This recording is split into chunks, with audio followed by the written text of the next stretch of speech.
Okay, let's work on a little bit of math. I have not passed this worksheet out yet, correct? Okay. Got it right here. Good, sir. Three, you should pass it back. Okay. Good, Judy. You're welcome. Okay. And there you go. All right, so this math, oh, I'm sorry. I sharpening pencils, Mr. Math time. Okay, you have a question. Yeah, it's just we got some for in class and some for homework. I've tried to start doing that on my math worksheets. It was easier for me because what I used to do is like have them all mixed together and then I'd forget what ones I sent you home as homework. So now I've tried to like put them in separate sections. Number one says calculate the gross potential income for a property with 18 commercial units that each rent for $1,250 a month. So when we talk about gross potential income, and I'll pull this formula back up here. Look at the formula. Where is gross potential income? Well, what is gross potential income? It's all the way at the top, right? So it's unicorn land, it's fantasy land, it's what we could hope to get if we had no vacancy and everybody was paying. So how are we going to do that question? How are we going to calculate the gross potential income for that particular property? What should we do? We're just going to multiply 18 units times $1,250 a month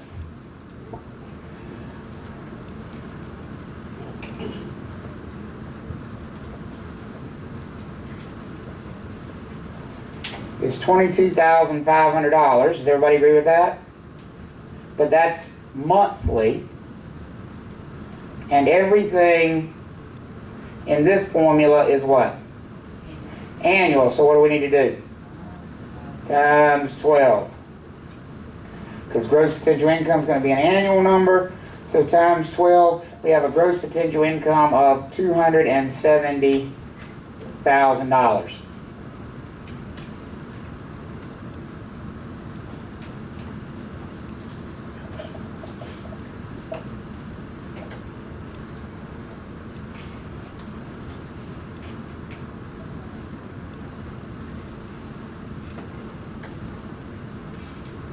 Number two says calculate the effective gross income of the above property if 15% of the potential rent is not collected due to vacancy or non-payment collection losses. So I'm just going to go ahead and get myself in the habit of writing down the whole formula, because I think the more you write it, the more likely you are to get it memorized, right? And then you can just label what you've got and deal with it.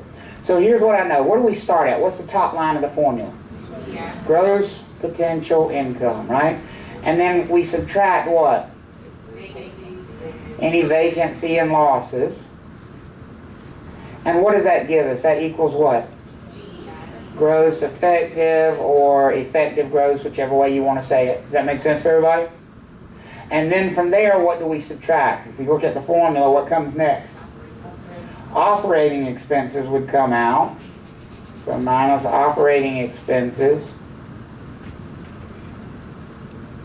And after operating expenses come out, we're left with what? NOI? And then we would subtract any debt service to finally get down to before tax cash flow. Does that make sense for everybody?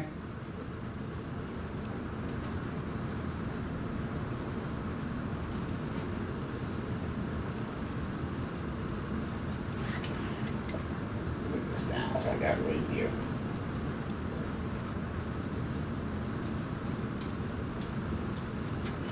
So what are they asking me for in this question? They want to know the what? Gross effective. They want to land right here. So that is gross potential minus what? Vacancy. So here's the information they give me. They say that the effective gross income of the above property is if 15% of the potential rent is not collected due to vacancy. So we know that we have 15% vacancy. Well, we can go back and get the gross potential from above, and that was $270,000. So over here on the left, I'm going to have my math. It's going to be $270,000 minus whatever 15% of that number is. So can I just calculate 15% of that? Yep. So times 15%. So minus $40,500 in vacancy equals $229,500 for a gross effective. Is everybody all right with that number? There's our gross effective income. So what I like to do is write the formula, and I write it down the middle of the page, and then I just kind of make my notes off to the right and do my math off to the left. That's my mental way of keeping it organized. What you find what works for you. All right, number 3 builds on that same token. It says calculate the annual property management fee for the property in questions 1 and 2, assuming the brokerage handling the property management account is charging a 10% management fee. Well, we know that the management fee is an example of an operating expense, right? The property management fee is an operating expense. But what number do we use to calculate the property management fee? The gross effective income. It's a percentage of the gross effective income. So it's going to be 10% of, and go back and look, what was our gross effective income? $229,500. So 10% of $229,500. Well, that's easy enough. $22,950 for our management fee. Now let me ask you a question. They didn't ask us for that, but if they had asked us, where would we put that management fee in our little formula line? What line would it go on? The operating expense line. So that would be deducted as an operating expense if we were to include it up there. All right, number 4 says calculate the annual property management fee for a 20-unit apartment building where the units rent for $800 monthly and the property has a 10% vacancy rate while the property manager is charging an 8% management fee. So again, I'm going to write out the formula so I don't forget something. We start at gross potential income, and then we subtract our vacancy. What does that give us? Gross effective. And then gross effective minus operating expenses would give us what? Our net operating income.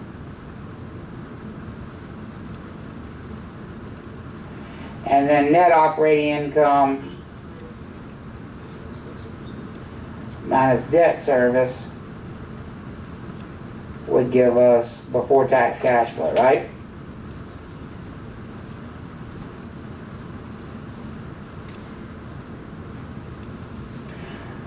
In this question, they want to know the property management fee. And the property management fee is here at this operating expense level. It's in that level there. Does that make sense for everybody? Kind of where we are on the thing? Well, let's fill in the information they did give us. We got 20 units. What line does that go on? What line would 20 units impact? That would impact gross potential, right? Because it's 20 units times whatever they rent for. And what do they rent for? $800 monthly, so that's also times what?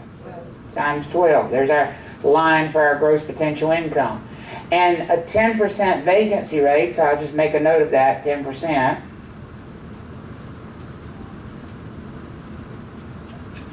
And then we go over to our left side and do our math, okay? Our gross potential income, what do you come up with? 20 times 800 times 12, what do you come up with? $192,000.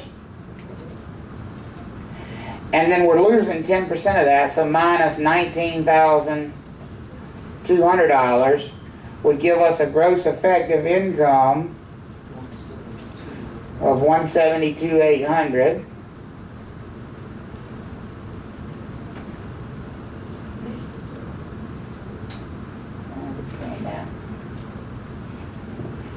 And then that's our gross effective. What did they tell us our management fee was? 8% of that, so then we want to multiply that, so 172,800 times 8%. $13,824. How y'all feeling about that so far? Not too bad? So far, so good. Okay.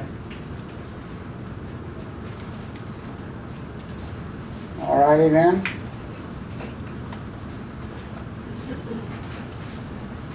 Number 5 says calculate the net operating income of a triplex property that is fully rented with each of the units generating $750 monthly rental rate and a 10% annual collection loss that is managed by a broker property manager who charges a 10% management fee. Property's annual repair cost of $800 per unit and the annual property taxes on the triplex of $5,600. We definitely need to write out the whole formula because we've got a lot of information to get in the right places. Does that make sense for everybody? So we start with gross potential. And then minus our what? Vacancy. And that equals our gross effective minus what? Operating expenses. And that equals what? NOI. And then minus debt service equals what? Before tax cash flow. So now go back and look at the question. What do they want to know? Calculate the what? The net operating income. They want to know the NOI. So I'm going to highlight that or circle it or whatever you do. Give yourself a landing spot to tell you this is a destination. This is where I need to end up. Because here's what that's going to tell you. If they give me something about debt, it's not going to matter. You see how putting it in order like that, it helps tremendously. All right, so now let's get through and get the information we got. It says it's a triplex. So how many units do we have? 3. So up here on the gross potential income line, we're going to put 3 times. And how much do they rent for? $750. Is that monthly or annually? Monthly, so times 12. That takes care of our... Now here's the temptation you have. You want to pick up a calculator so bad. Stop. Stop. Because here's the problem you're going to have. You lose track of where the hell you are in the question, right? Fill in all of the information and then come back and do the math. If you fill in all of the information, you don't run the risk of losing track of what you've done and haven't done. Does that make sense for everybody? Okay? So, just fill it in. So we've taken care of gross potential. A 10% annual collection loss. I'm not going to try to do the math. I'm just going to write down what? 10%. Managed by a broker property manager who charges a 10% management fee. What line does the management fee go on? Operating expenses. So I'm just going to put 10% down here on operating expenses. This property has annual repair costs of $800 per unit. Repair costs would go on what line? Operating expenses. So I'm also going to put $800 per unit. Well, how many units are there? So times 3. And the property taxes are $5,600. What line of property taxes go on? Operating expenses. See how I haven't bothered to do any math? But what I've done is set it up so I can just blast through the math now. Does that make sense for everybody? So, start at the top line. Figure out my gross potential income. 3 times 750 times 12. Looks like $27,000 a year to me in gross potential.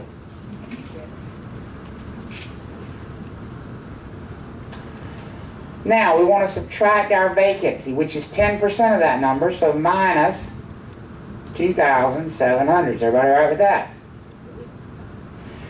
Now we can calculate our gross effective, which is $24,300. Everybody all right with that?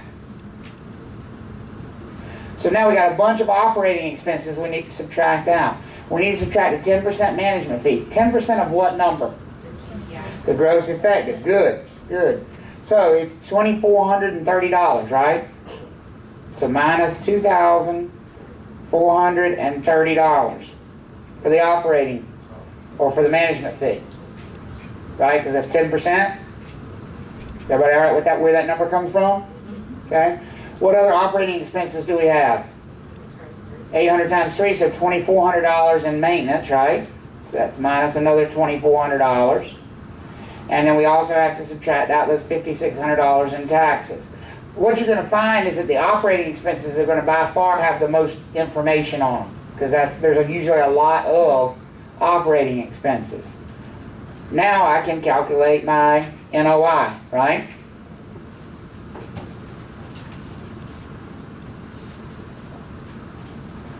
What do y'all come up with? 18,870. I got 13,870. You missed $5,000 somewhere? Oh, was that 56? That's $5,600.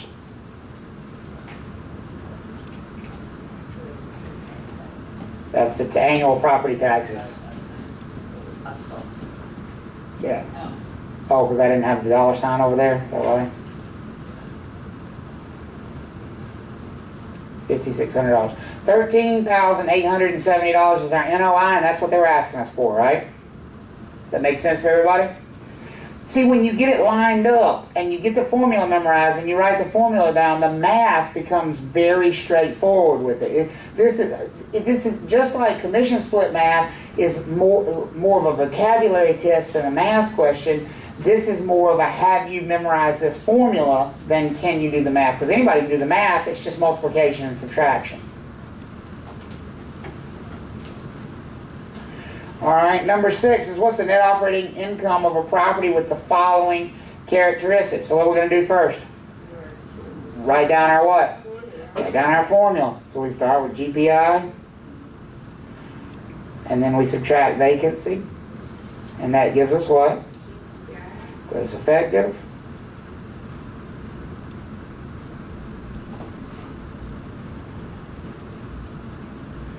And then subtract what?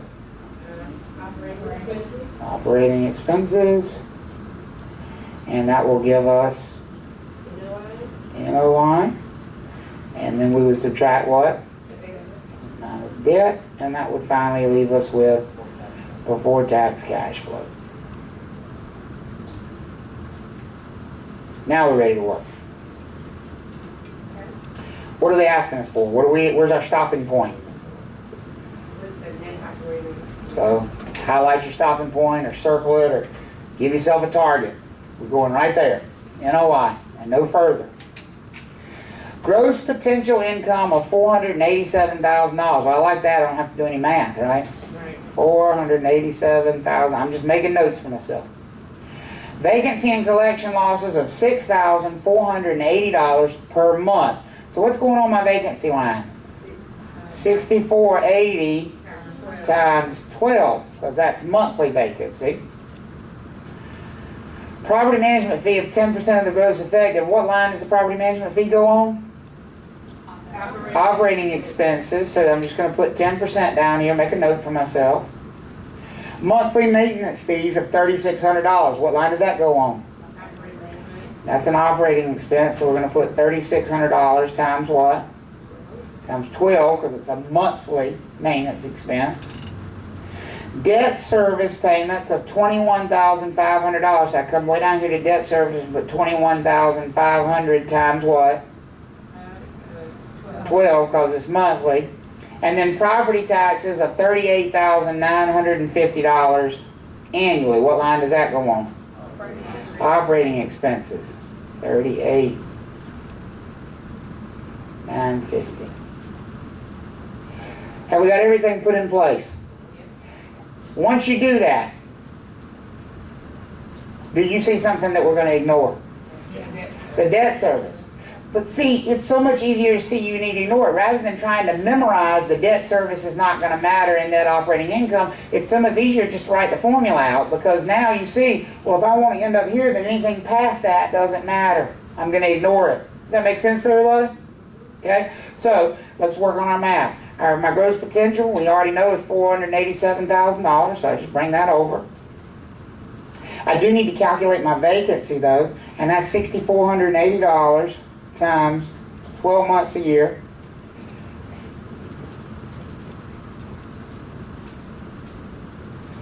$77,760 in vacancy. Okay. So minus 77,700. That's a lot of vacancy, by the way. And if we do our math, 487,000. I've got gross effective income of $409,240. Hopefully that sounds familiar to everybody. 409,240 for gross effective. Now we want to start subtracting out all these operating expenses. The first one is our management fee, which is 10% of that gross effective, so minus $40,924. Everybody okay with that being the management fee? 10% of the gross effective. We also need to take out the monthly maintenance fees of $3,600, right? So 3,600 times 12, that's $43,200 in maintenance. And then minus the taxes of $38,950. Are we ready to get our NOI? Yes. Yep.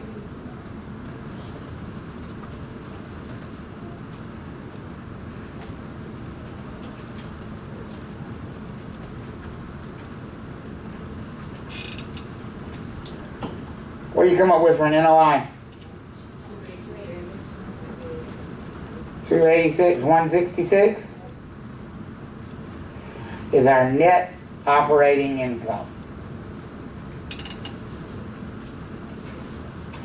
Now, just out of curiosity, do you think one of the answers on the test is going to be, if you continue to take 21,500 and multiply by 12, subtract that debt service out? Absolutely it will be. That will absolutely be one of the answer choices. And that's why it's so important to map it out where you can see what you're doing. All right, why don't y'all go ahead and do number 7. You do number 7 on your own. And I will walk around and look at it. I'm going to blank it out up here and work it out myself. Give you a second.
Hopefully, you got something, and you're gonna listen, until you get accustomed to doing it, I'll scroll it up.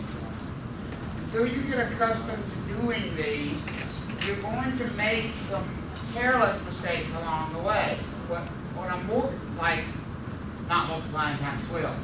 That is a very common one. when you get in these questions, you have to remind yourself, I need everything to be what? Annually. Anytime I see the word monthly, I'm instantly thinking I got to multiply that times 12 when I'm in this formula. Because everything in this formula is annual.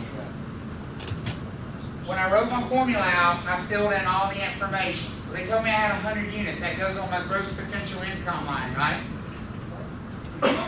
They told me I had 8% vacancy. I wrote 8% vacancy. But then they told me the gross effective income. So what good is that information ahead of there? I don't need it. They started me halfway through the race. Why bother with all that other stuff, right? Because my goal is to get down here. If they start me right here, then guess where I'm going to start? Right there. Does that make sense for everybody? So make sure you multiply that number times 12 because it's monthly gross effective income of $370,000, which gives us annual gross effective income of $4,440,000. Then we started subtracting out operating expenses. The first one they gave us was a 9% property management fee. How many of you would like to make $399,600 managing this property next year? Yeah. So $399,600 management fee, and then you've got $72,000 in other operating expenses. So that left us with an NOI of $3,968,400.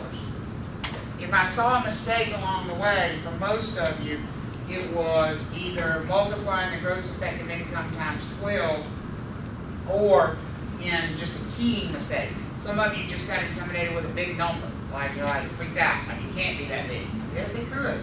These are commercial properties. So net operating income was $3,968,000, and then we need to subtract the debt service, but again we had to remember to do what with it? Multiply times 12, because it needs to be annualized. And that left us with a before-tax cash flow of $3,813,720. So ultimately, here's what that means. If you're the property manager of this property, that's the check you should be cutting to the owner at the end of the year. Or if you're doing it monthly, the checks you have cut monthly should total up to $3,813,000. Because guess who's paying the mortgage payment? Guess who's actually making the mortgage payment every month? The property manager is. Property manager is. See, they hired you to do all that mess for them. All they want to see is $3,813,000. That's a good point. Everything above that to them is, down here is what they actually see. Now, I tell you what's not realistic in the $72,000 in operating expenses on a property that's generating $4 million in revenue is not a realistic number. I mean, because you're probably going to have $40,000 or $50,000 just in property taxes, but that's the only thing about that that's not realistic. What's the likelihood of having only a debt service of $154,000? Well, and that's also, it just depends on, maybe they have a very small mortgage on the thing. You know, they just put down a lot of cash. Well, what you get a lot of times with commercial properties is they'll own the property outright, but then they'll borrow money for upfit. Remember we talked about upfit yesterday? Yeah. They'll actually come in and they'll borrow the money for the upfit. And so they'll have these small Little loans that are outstanding because of the upfit.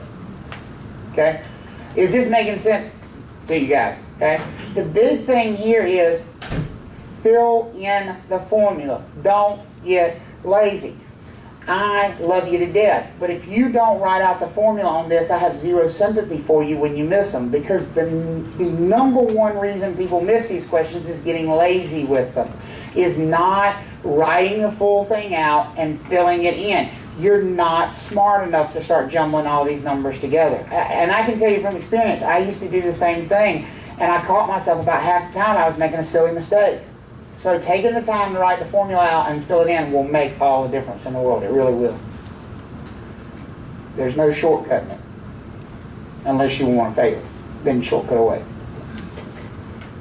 Alright, so go back to the slides and then we will finish up this chapter. There's not a lot left in the property management chapter, but we will finish it up. And for homework, you've got those remaining questions that are in that packet. That's not all your homework, but please finish that packet and bring it back with you on Monday. Continuing on with the functions of the property manager. So just a reminder of where we came from. We just wrapped up the financial reporting. Remember we said that at the beginning of the year you provide them with an operating budget. What is an operating budget? It's an estimate of what you expect the property will do. And at the end of the year you give them a what? A cash flow report, which is the math that we just went through, that tells them and shows them exactly what the property did over the course of that year. Does that make sense? And that's why that ties together the idea everything in that formula is what? It's annualized, because this cash flow report comes at the end of the year. It's going to be a reporting of what the property has done that year. Everybody all right with those ideas? Okay? So that takes us past the math part of it, of property management. So other things that the property manager is going to be responsible for doing. Coming up with a rental schedule. Rental schedule is just a fancy way of saying how much rent are we going to charge.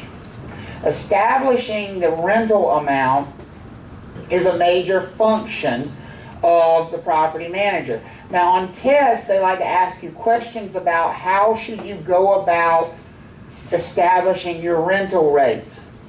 There's no one factor that determines your rental rates.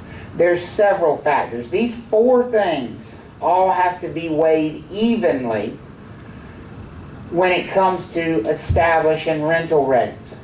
For example, should you charge enough rent to cover the operating expenses? Well, yeah, unless you're planning on funding this thing out of your pocket, you better make sure that you're charging at least enough rent to cover the operating expenses. Should the rent take into account how much vacancy you have? Yeah, if you are 50% vacant, what do you probably need to do with your rental rates? 50% vacant? You think you need to increase your rental rates? I mean the rate of rent, the rent that you're charging. What would you need to do if your vacancy rates are at 50%? You need to lower your rent, run some specials, get people in the door, because you'd be much better off with 80 or 90% occupancy at a lower monthly rate than 50% occupancy at a higher rate. Does that make sense for everybody? So obviously you have to weigh your vacancy rates in there. Do you have to weigh what other properties that are similar and nearby are charging? Research your competition, absolutely. And then finally, does your owner's return on investment matter? Absolutely it does. You need to have a conversation with them and say, what kind of return do you expect to get? And then see how much you can make that work within your framework, if you can accomplish that goal. All those things. Now, one thing I want to say about vacancy rates here, 100% occupancy is not a good thing, folks. That should not be your goal. 100% occupancy is not a good thing. Because if you have 100% occupancy, here's what I can guarantee you. You're not charging enough rent. If you are 100% occupied, that means you are leaving money on the table, because there's always a pinch point. There's always that $1 more that you could squeeze out of those tenants, and it wouldn't cause them to do what? To leave. And here's the other reason that 100% occupancy is not a good thing. 100% occupancy inevitably leads to turning people away because you don't have units available. I'll give you an example of what I mean. If I've got 100 units that I'm managing, which would you rather have? 100% occupancy charging $1,000 a month each, or 95% occupancy charging $1,100 a month each? Which do you think is probably better long run? Do the math. You got a calculator. Do 95 times 95 units times $1,100 a month. How much money is that? It's how much? $104,000. How much is all 100 of them rented at $1,000 a month? $100,000. Which would you rather have? I'd rather have 104. Not only is it more money, but can I do planned improvements on the 5 that are vacant at any given time? In other words, when people are moving out, do I have the flexibility to move somebody into a unit that's already ready versus having to have dead time, downtime, while I get the unit turned? Does that make sense for everybody?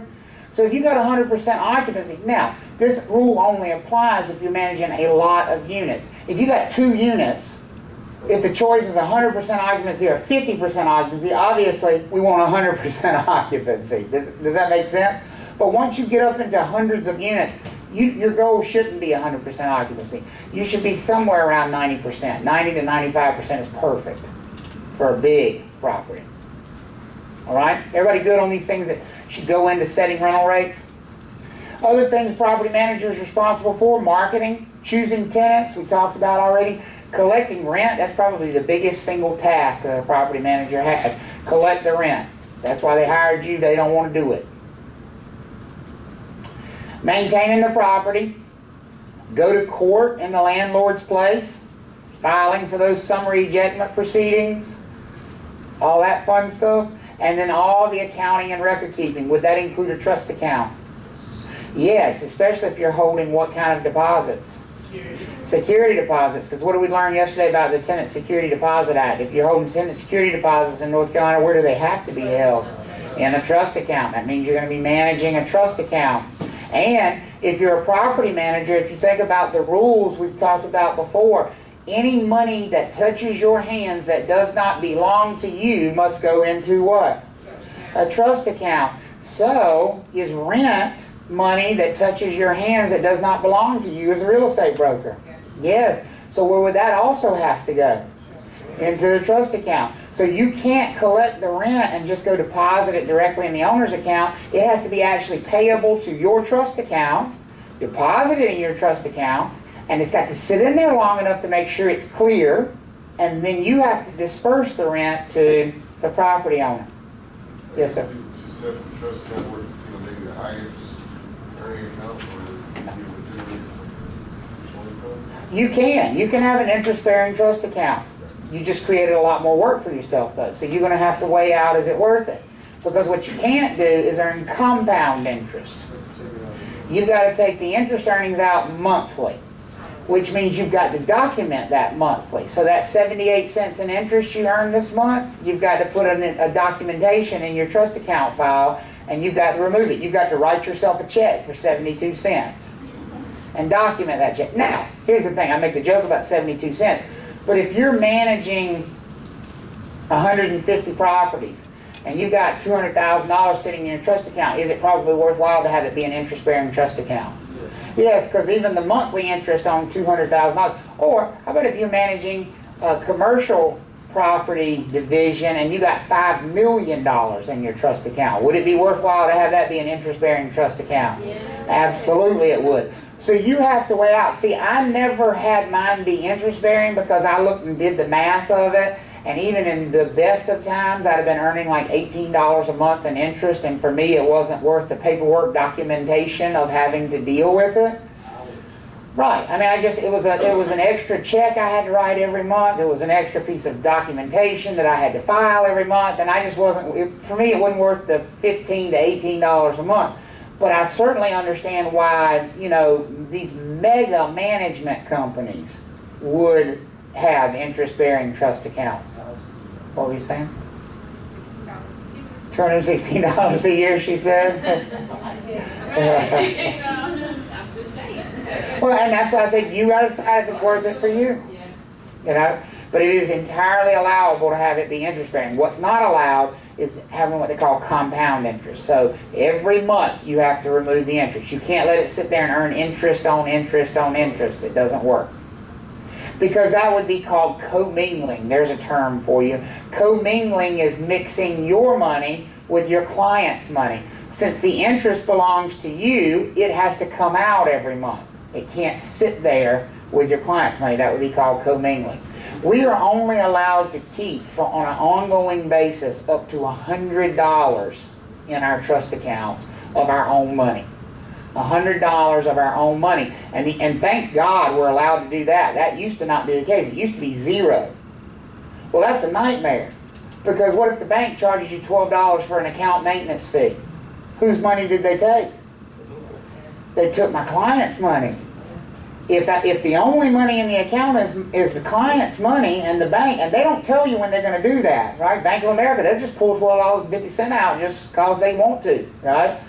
And you go do the statement, and all of a sudden you got a trust account violation. You got to send a letter to the real estate commission explaining why $12.50 of your client's money is missing, and you have to send them showing a check that you replaced it. That's a nightmare. So they changed the rule. They changed the rule and said you could keep up to $100 of your own money in the account at any given time in order to cover the anticipated bank fees and that sort of thing. So it makes it a lot better. It really did make it a lot better, because that way I knew if I needed to order checks, or if I needed to, if there was an account maintenance fee, or if there was an overdraft. What if somebody had a return check? They take, not only do they take the money from the return check out, but they charge a fee for that, right? So I always needed some money in there to cover those kinds of things. So I was very thankful to change that rule.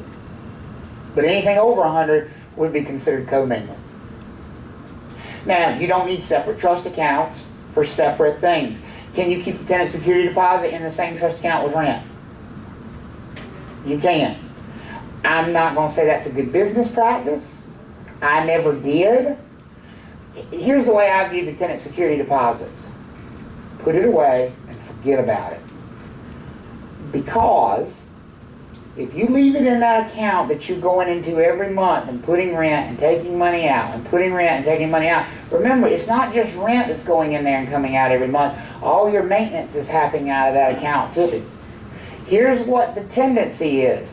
When that air conditioner blows up and it costs $6,000 to replace it, it's easy to look at that trust account balance and go, I got $340,000 sitting in this trust account. Let me just write a check. Nay, nay. It does not work that way.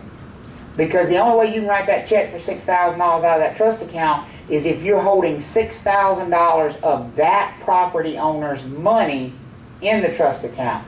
And the tenant security deposits are not that property owner's money. Does that make sense? They belong to the tenants. So what I always would do is keep the tenant security deposits in a completely separate account, so that when it came time to write checks for expenses and pay for repairs, it was very easy to see, if there's not enough money in here, we got a problem. They call that deficit spending. You don't need to know that terminology for the test, but it's a term for it's called deficit spending. When you spend more money, the money's in the account, but it's allocated to something else and you spend it anyway, like allocated to the security deposits, because the bank doesn't know. I mean, all the bank knows is you got $340,000 in this account. You wrote a check on the account. Are they going to clear the check? Of course they will. Of course they will. Don't do that. And to me, it was just too great of a temptation. I didn't even want to have to. I didn't want to have to stop and think. It was very simple for me to go, well, we got $422 in the account, and the repair's $6,000. We got a problem. So that's why I kept them separate. You're not required to, though. There's no requirement.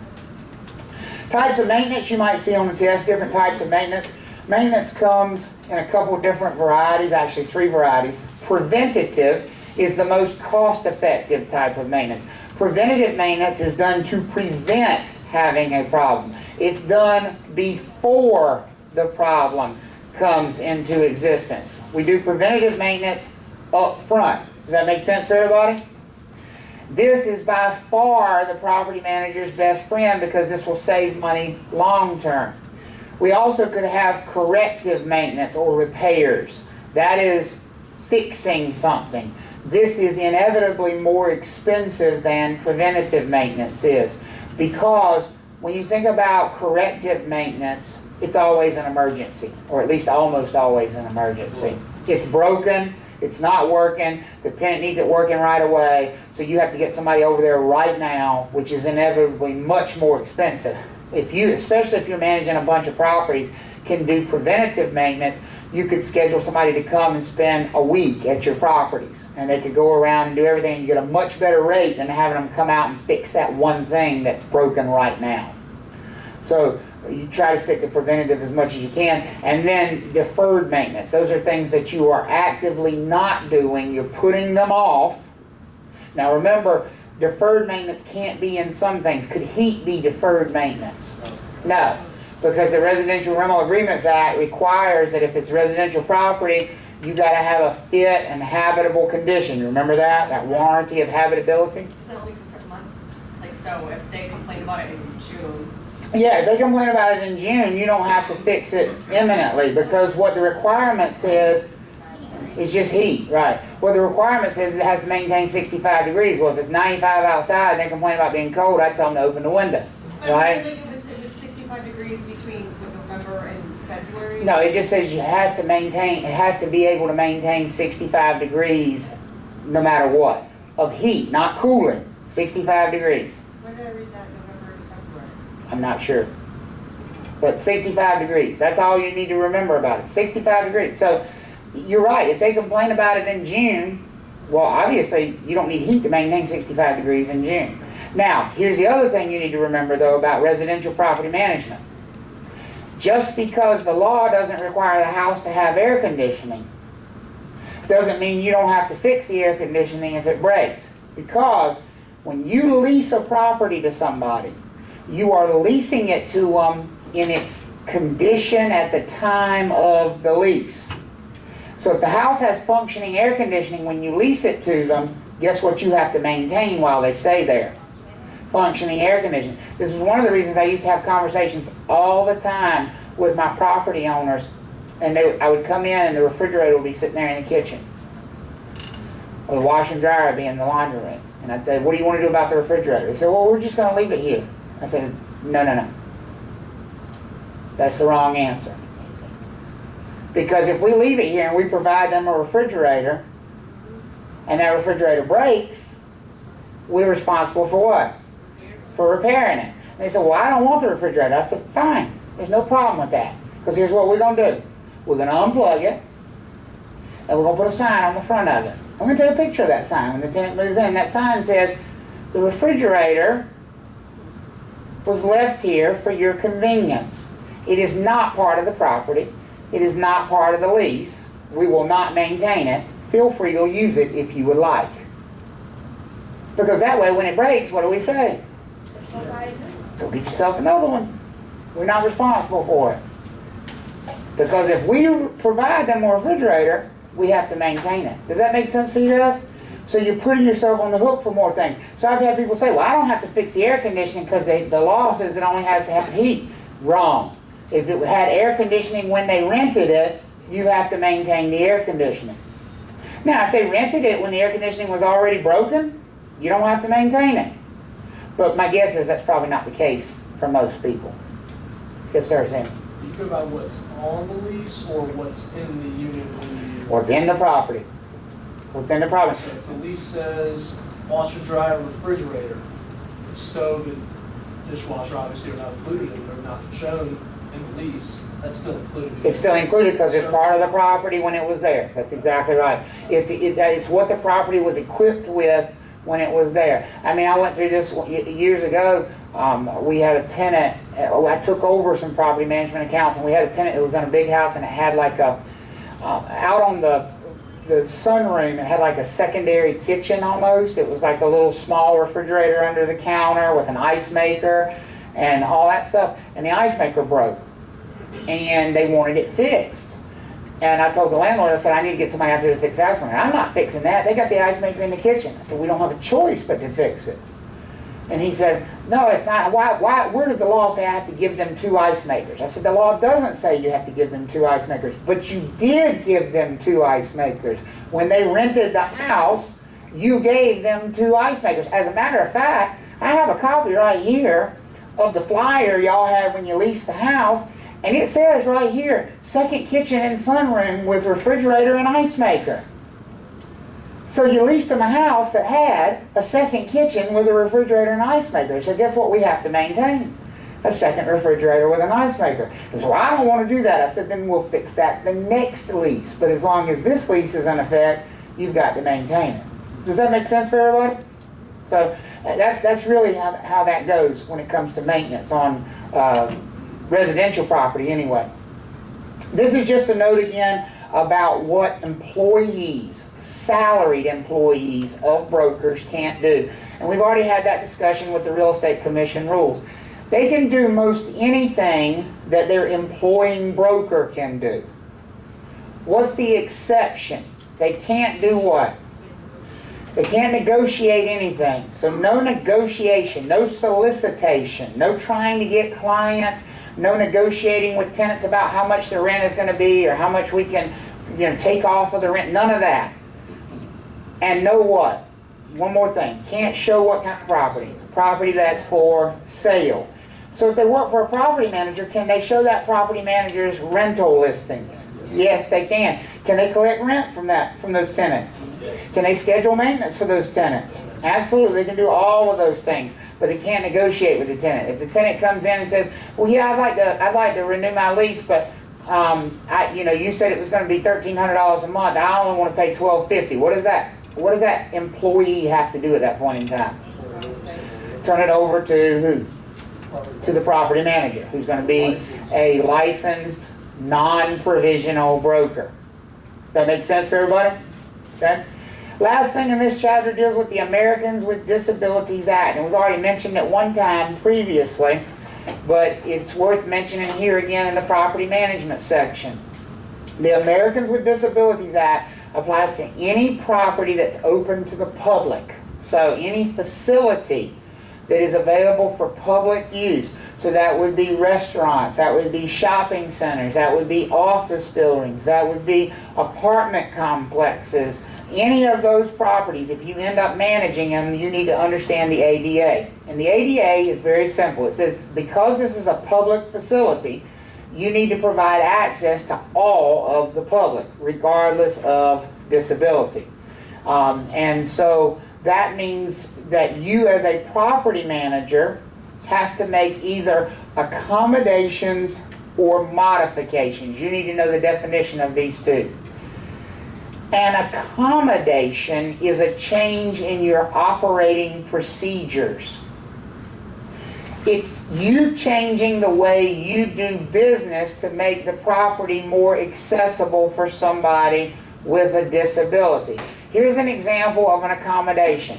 Josh is managing an apartment complex. It is very common that apartment complexes charge more rent for top floor units versus bottom floor units. Because if you're on the bottom, you got to hear the people above you banging around all the time. Does that make sense for everybody? Josh has a mobility impaired handicapped person come into the office and inquire about rental rates. And they want to lease an apartment. They want to lease an apartment at the lower rental rate. They don't care about the noise. So what apartments would that be? The ones on the what? The ones on the bottom floor. Josh doesn't have one available. The only ones he has available are where? On the top floor. He doesn't have an elevator. He does have available units. He can't just say no. He can't just say no. He can't just say, I don't have anything available for you. Because the only reason he wouldn't have availability is based on their what? Their handicap, their disability. So, he can't guarantee them space, but what he could do is make an offer to some tenant who's currently on the bottom floor to move where?